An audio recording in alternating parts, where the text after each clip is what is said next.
အားလုံးပဲမင်္ဂလာပါခင်ဗျာ။ Osmo ရေလဲကြားက21မိုင်လောက်ပဲကျယ်ဝန်းပါတယ်။ဖြတ်ကနေကြည့်လိုက်ရင်တိတ်ဆိတ်ငြိမ်သက်နေတဲ့ရိုးရိုးတာမန်ရေပြင်တစ်ခုနဲ့တူပါတယ်။ဒါပေမဲ့ဒီကျင်းမြောင်းတဲ့ရေလမ်းကြောင်းကခေတ်သစ်ကဘာမှာအလွန်ရေးကြီးတဲ့အခန်းကဏ္ဍကပါဝင်ပါတယ်။ Osmo ရေလဲကြားကိုကဘာစွမ်းရည်ရဲ့အသက်ကယ်ကျိုးလို့မကြာခဏခေါ်ဆိုကြပါတယ်။ဘာကြောင့်လဲဆိုတော့ဒီရေလဲကြားကကဘာရေနံရောင်းချရေးရဲ့အလွန်ကြီးမားတဲ့အစိပ်ပိုင်းကိုထိန်းချုပ်ထားတာကြောင့်ဖြစ်ပါတယ်။နေတိုင်းလိုရေနံစီတန်း20ကျော်ဒီရေလက်ကြားကိုဖြတ်တန်းသွားလာနေရပါတယ်။အဲ့ဒီပမာဏကအကြမ်းဖျင်းအားဖြင့်ကမ္ဘာတဝင်းသုံးစွဲတဲ့စုစုပေါင်းရေနံပမာဏရဲ့20%ရှိပါတယ်။ဒါကြောင့် Osmo ရေလက်ကြားကဒီကမ္ဘာပေါ်မှာသေရှင်လောက်အရေးကြီးတဲ့နေရာတစ်ခုဖြစ်လာပါတယ်။ဒီရေလမ်းကြောင်းတစ်ခုဖြစ်ရင်ကမ္ဘာစီးပွားရေးပေါ်ချက်ချင်းရိုက်ခတ်သွားပြီးပြင်းထန်ပါလိမ့်မယ်။နှစ်ပေါင်းများစွာကတည်းကနိုင်ငံများပြားဟာဒီကျင်းမြောင်းတဲ့ရေလက်ကြားတစ်ခုတည်းကိုအကြီးအကျယ်မိခိုအားထားနေရတာပေါ်စိုးရိမ်စိတ်ရှိခဲ့ကြပါတယ်။ဒါကြောင့်ဒီအားထားနေရမှုကိုလျှော့ချရန်အတွက်တီးခြားလမ်းကြောင်းတွေရှာဖွေဖို့တစ်ကမ္ဘာလုံးကြိုးပမ်းအားထုတ်ခဲ့ပါတယ်။အဆိုပြုခဲ့ဘူးသမျှထဲမှာရည်မှန်းချက်အကြီးမားဆုံးစိတ်ကူးတစ်ခုကတူးမြောင်းတစ်ခုကိုအမေရိကန်ဒေါ်လာ200ဘီလီယံအသုံးပြုပြီးတည်ဆောက်မဲ့စီမံကိန်းကြီးတစ်ခုဖြစ်ပါတယ်။ဒီတူးမြောင်းက Osmo ရေလက်ကြားကိုလုံးဝဖျက်เสียမလို့ပဲရှောင်ကွင်းသွားနိုင်မှာဖြစ်ပါတယ်။အဲ့ဒီတူးမြောင်းကကီလိုမီတာ180လောက်ရှည်လျားပြီးပါရှန်ပင်လယ်ကွေ့နဲ့အိုမန်ပင်လယ်ကွေ့ကိုတိုက်ရိုက်ချိတ်ဆက်ထားမှာဖြစ်ပါတယ်။သီအိုရီရရေနံတင်သင်္ဘောတွေဟာအန်ရရှိပြီးရင်သွားလာကျက်တဲ့ရေလက်ကြားကိုရှောင်ကွင်းသွားနိုင်မှာဖြစ်ပါတယ်။ဒီစိတ်ကူးကကောင်းမွန်နေဆိုပေမဲ့ကဲလက်တွေမှာအောင်မြင်ဖို့အတွက်အများကြီးပိုရှုပ်ထွေးပြီးပိုခက်ခဲပါတယ်။ကြီးမားဆုံးစိန်ခေါ်မှုကအဲ့ဒီဒေသရဲ့သဘာဝပတ်ဝန်းကျင်ဖြစ်ပါတယ်။ရေပြင်တစ်ခုကြားမြေပြင်ကတိဆောက်ဖို့ခက်ခဲပါတယ်။ဘာကြောင့်လဲဆိုတော့တောတောင်တွေထူထပ်ကြမ်းတမ်းပြီးမငြိမ်ညာတဲ့မြေပြင်ရှိနေရကြောင်းဖြစ်ပါတယ်။ဒီလိုနေရာမျိုးမှာတူးမြောင်းတစ်ခုကိုတိဆောက်ဖို့အလွန်ခက်ခဲပါလိမ့်မယ်။အလုပ်သမားတွေကထူထဲမှာကြောတဲ့ကြောက်တုံးတွေကိုဖျက်တောက်ဖို့လိုအပ်ပြီးမြေပြင်ရဲ့မတူညီတဲ့အမြင့်ပေတွေနဲ့လိုက်ဖက်ညီအောင်အလွန်ကြီးမားတဲ့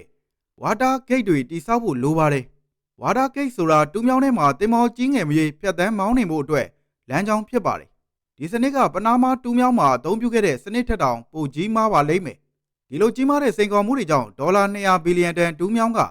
စိတ်ကူးတက်တာဖြစ်နေပြီးမဝေးတော့တဲ့အနာဂတ်မှာပြီးဆုံးနိုင်တဲ့တကယ်စီမံကိန်းတစ်ခုမဟုတ်ပါဘူး။တူးမြောင်းတစ်ခုတိဆောက်ဖို့ကအလွန်ခက်ခဲတာကြောင့်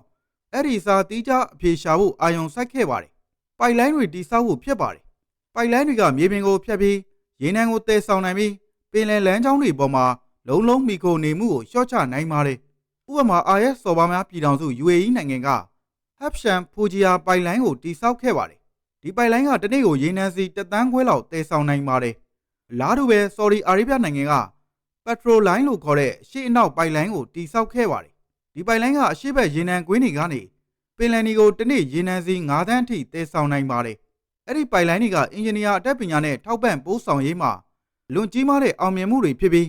Osmo ရေလက်ကြားကြောင့်ဖြစ်ပေါ်လာတဲ့ဖိအားတချို့ကိုလျှော့ချပေးပါတယ်။ဒါပေမဲ့အဲ့ဒီနီလန်းတွေကိုအသုံးပြုရမှာ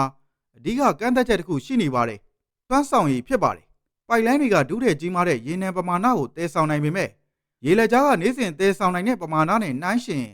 ်နည်းငယ်ပဲရှိပါတယ်။အရေတွက်ကိုနှိုင်းယှဉ်ကွာခြားမှုကတိတာပါတယ်။ Osmo ရေလက်ကြားကနေ့စဉ်ရေနံစီတန်း20ကျော်တည်ဆောင်နိုင်ပေမဲ့ပိုက်လိုင်းအားလုံးရဲ့ရေနံတည်ဆောင်နိုင်တဲ့ပမာဏကအဲ့ဒီစုစုပေါင်းရဲ့နည်းငယ်သာရှိပါတယ်။ဆိုလိုတာကကမ္ဘာရေနံရောင်းချမှုအများစုကအဲ့ဒီကျင်းမြောင်းတဲ့ Osmo ရေလက်ကြားကိုပဲမိခိုနေရစေဖြစ်ပါတယ်။ပိုက်လိုင်းတွေရှိနေရတော့ကမ္ဘာရေနံအများစုကကျင်းမြောင်းတဲ့ Osmo ရေလက်ကြားကိုပဲဖြတ်တန်းနေရစေဖြစ်ပါတယ်။ဒါကြောင့်ဒီလမ်းကြောင်းတစ်ခုခုဖြစ်သွားရင်ကမ္ဘာစွမ်းအင်စနစ်ကအန္တရာယ်ရှိနေစေဖြစ်ပြီးကမ္ဘာတဝင်းကရေနံရောင်းချမှုကိုထိခိုက်နိုင်ပါတယ်။ Osmo ရေလက်ကြားကိုအစားထိုးဖို့ဘယ်လောက်ခက်ခဲနေလဲဆိုတာကိုဒီထက်ပိုနားလည်ဖို့ဆိုရင်မြေပြင်ကတည်ယူပို့ဆောင်ရေးကိုစဉ်းစားကြည့်ပါ။အေယာမရေနံတင်သင်္ဘောကြီးတစ်စီးက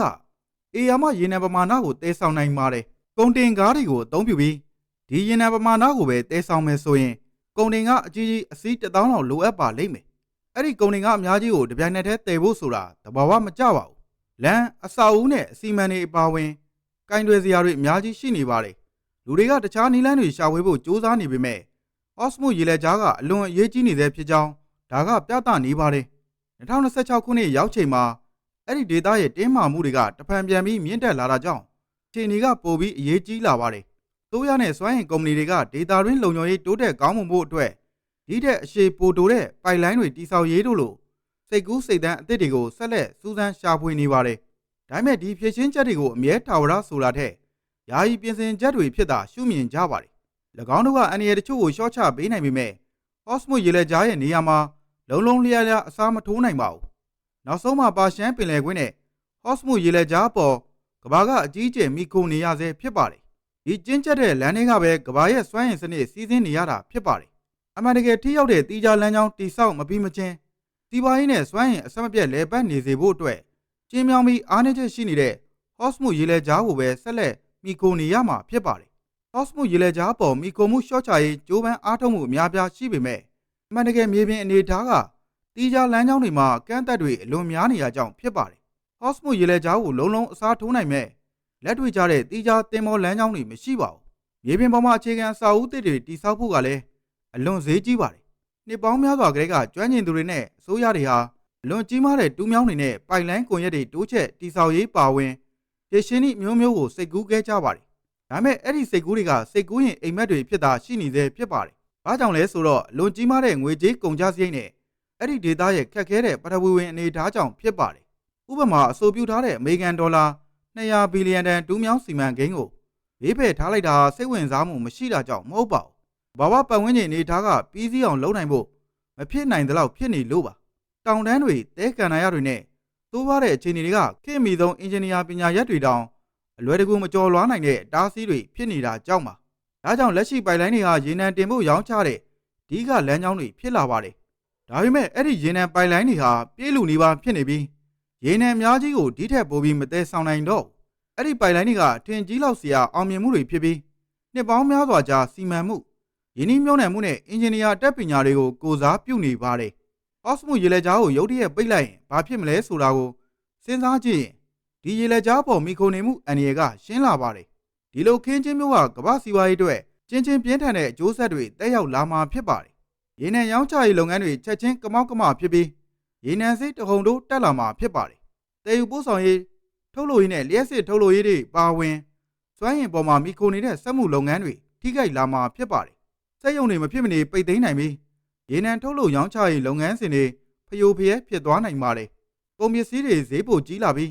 နိုင်ငံအများပြားမှာကုန်စည်တွေအလင်းမြန်ပြတ်တောက်ကုန်ပါလိမ့်မယ်။ဒီလိုအခြေအနေမှာပိုက်လိုင်းတွေတစ်ခုတည်းကရေနံအားလုံးကိုမတည်နိုင်ပါဘူး။တည်နိုင်တဲ့စွမ်းရည်လည်းမရှိပါဘူး။ဒီအားနည်းချက်ကိုကျွမ်းကျင်သူတွေကအချိန်အတော်ကြာကတည်းကသတိပေးနေတာဖြစ်ပါတယ်။ဒီပြဿနာကပိုက်လိုင်းတွေနဲ့အဆောက်အဦတွေထပ်မံတည်ဆောက်ဖို့တာမကတောင်တွေနဲ့တဲခံနိုင်ရတွေလိုသဘာဝအတားအဆီးတွေနဲ့ပါပတ်သက်နေပါတယ်။အဲ့ဒီသဘာဝအတားအဆီးတွေကြောင့်အခြေခံအဆောက်အဦတွေကိုအလင်းမြန်တည်ဆောက်ဖို့နဲ့များပြားတည်ဆောက်ဖို့အလွန်ခက်ခဲပါတယ်။တောင်တွေကိုအလွယ်တကူအလင်းမြန်ဖောက်ဖို့မဖြစ်နိုင်သလိုဒီပြဿနာကိုဖြေရှင်းဖို့တဲခံနိုင်ရတွေကိုဖျက်ပြီးအလွန်ကြီးမားတဲ့တည်ယူပို့ဆောင်ရေးလမ်းတွေတူးဖော်ဖို့ကလည်းမဖြစ်နိုင်ပါဘူး။ဒီကိစ္စမှာမြေပြင်တည်ယူပို့ဆောင်ရေးနဲ့ပင်လယ်ပြင်တည်ယူပို့ဆောင်ရေးကိုအစားထိုးလို့မရနိုင်ပါဘူး။ရေနံတင်သင်္ဘောတွေနဲ့မတည့်ပဲကုန်တင်ကားတွေနဲ့ရေနံတင်မယ်ဆိုရင်ရေအရေအတွက်လမ်းနဲ့ညှိနှိုင်းဆောင်ရွက်မှုတွေအများပြားလိုအပ်ပါလိမ့်မယ်။ရေနံအများပြားကိုထိထိရောက်ရောက်အဆက်မပြတ်တည်ဆောင်နိုင်ဖို့ဆိုရင်ရေလမ်းကြောင်းကိုဘာနဲ့မှနှိုင်းယှဉ်လို့မရပါဘူး။ဒါကြောင့်ပဲခက်ခဲပြီးအန္တရာယ်ရှိတဲ့လမ်းကြောင်းကိုမိခိုနေရတာဖြစ်ပါတယ်။ကမ္ဘာရေနံရောင်းချမှုရဲ့9ပုံ1ပုံလောက်ကိုတည်ဆောင်ပေးနေတဲ့တခုတည်းသောကျင်းမြောင်းတဲ့ရေလမ်းကိုပဲကမ္ဘာကအကြီးအကျယ်မိခိုနေရဆဲဖြစ်ပါတယ်။ဒီအခြေအနေကစီးပွားရေးပြဿနာတက်မဟုတ်တော့ပဲပထဝီပြဿနာတစ်ခုဖြစ်ပါတယ်။ဟော့စမုတ်ရေလက်ကြားရဲ့မဟာဗျူဟာအရေးပါမှုကြောင့်ဗဟအင်အားကြီးနိုင်ငံတွေက၎င်းရေလက်ကြားကိုအနီးကပ်စောင့်ကြည့်နေပါတယ်။အဲ့ဒီဒေသမှာတင်းမာမှုနဲ့ပဋိပက္ခတစုံတရာဖြစ်တာနဲ့ကမ္ဘာလုံးဆိုင်ရာစိုးရိမ်ပူပန်မှုဖြစ်အလင်းမြန်ပြောင်းလဲသွားနိုင်ပါတယ်။ဟော့စမုတ်ရေလက်ကြားကိုထိန်းချုပ်နိုင်ရင်ကမ္ဘာစွမ်းအင်ဈေးကွက်တွေပေါ်မှာလွှမ်းမိုးမှုရှိနေတဲ့ဒိတ်ပဲဖြစ်ပါတယ်။ဒါကြောင့်ပဲနိုင်ငံအများပြားကဟော့စမုတ်ရေလက်ကြားလုံခြုံရေးအတွက်အနီးကပ်စောင့်ကြည့်ကာကွယ်နေတာဖြစ်ပါတယ်။ဟော့စမုတ်ရေလက်ကြားကိုရှောင်လွှဲဖို့ကြိုးစားတဲ့ကြီးမားတဲ့စီမံကိန်းအများပြားကအစပထမမှာကောင်းမွန်တဲ့အဖြေလို့ထင်ရပါတယ်။ဒါပေမဲ့အဲ့ဒီဖြေရှင်းနည်းတွေကိုအနီးကပ်စစ်ဆေးကြည့်ရင်လက်တွေ့မကျပါဘူး။ချိန်ထဲမှာရေနံကလည်းနှစ်စဉ်ဟော့စမုတ်ရေလက်ကြားကိုဖျက်ပြီ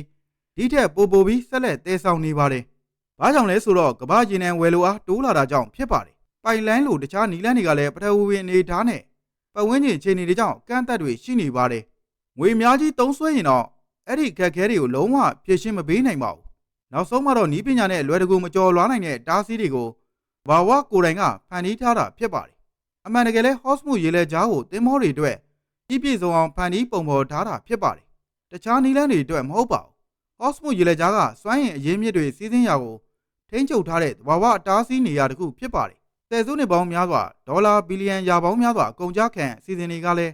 ခေါင်းရဲ့နေရာကိုအစားမထိုးနိုင်ပါဘူးပိုက်လိုင်းနဲ့တခြားနီးလန်းတွေကရေးပါပြီးအထောက်အကူပေးပါတယ်ဒါပေမဲ့သူတို့တခုတည်းနဲ့မလုံလောက်ပါဘူးရှေ့ကိုမျှော်တွေးကြည့်အနာဂတ်မှာဟော့စမူရေလက်ကြားကိုမမီကိုပဲတက်တာလွယ်ကူတဲ့တခြားလွတ်မြောက်ရေးလမ်းမရှိပါဘူးသမုဒ္ဒရာကြီးကဒီလောက်ဒူးတဲ့ကြီးမားတဲ့ရေနံတွေကိုတည်ယူပို့ဆောင်ဖို့အတွက်လက်တွေကြတဲ့တခုတည်းသောနီးလန်းဖြစ်နေသေးပါတင်မောကပတိန်တိုင်းကဒါကိုနားလေသဘောပေါက်ပါတယ်ဈေးကွက်လေးလာကဲခတ်သူတိုင်းကဒီရေလက်ကြားနဲ့ပတ်သက်တဲ့အန္တရာယ်ကိုစိုးရိမ်ပူပန်မှုရှိပါတယ်ဒီကျင်းမြောင်းတဲ့ဟော့စမူရေလက်ကြားကကမ္ဘာလုံးဆိုင်ရာစနစ်မှာအရေးကြီးတဲ့နေရာကိုရယူထားဆဲဖြစ်ပါတယ်ဒီအကြောင်းရင်းကြောင့်ရေနံတင်သင်္ဘောတွေဟာဒီရေလက်ကြားကနေ့စဉ်ဆက်လက်ဖြတ်တန်းသွားလာပြီးကမ္ဘာစွမ်းအင်ကိုတည်ဆောင်နေပါတယ်ကမ္ဘာစီးပွားရေးကဒီလမ်းကြောင်းပေါ်မှာမူတည်နေပါတယ်ဒီလမ်းကြောင်းပေါ်မှာစားထိုးနိုင်တဲ့တခြားနီးလန်းလဲမယ်ရရမရှိပါဘူးဒီလမ်းကြောင်းဟာကြိုတင်သိမြင်နိုင်တဲ့နာဂတ်မှာကမ္ဘာရေနံတည်ယူပို့ဆောင်ရေးလုပ်ငန်းတွေမရှိမဖြစ်ဆက်လက်အရေးပါနေပါလိမ့်မယ်